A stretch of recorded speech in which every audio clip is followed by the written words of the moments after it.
60 বছরেও প্রেমে আমির খান, প্রথম প্রেম থেকে তৃতীয় বিয়ে, জানুন পুরো প্রেমের গল্প। নমস্কার, আপনারা দেখছেন বাংলা দৃষ্টিকোণ। বলিউডের মিস্টার পারফেকশনিস্ট আমির খান আবারও শিরোনামে। 60 বছর বয়সে গৌরী স্প্যাটকে বিয়ের সিদ্ধান্ত ঘিরে নতুন করে চর্চায় তার ব্যক্তিগত জীবন, আর সেই কারণেই আবার সামনে এসেছে আমির খানের দীর্ঘ প্রেমের যাত্রা।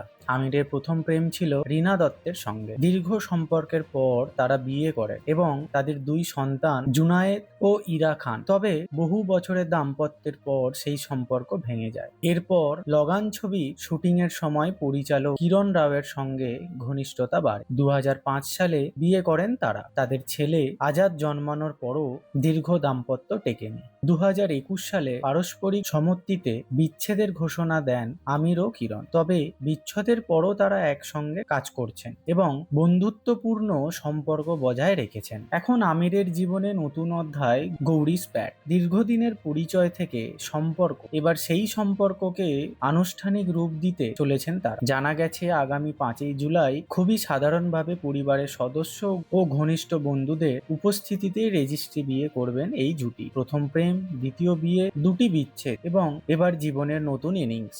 আমির খানের ব্যক্তিগত জীবন যেন এক সিনেমার গল্প। এখন দেখা তার এই নতুন অধ্যায় কতটা সুখের হয়। এই খবর সম্পর্কে আপনার কি মতামত অবশ্যই কমেন্টে জানাবেন।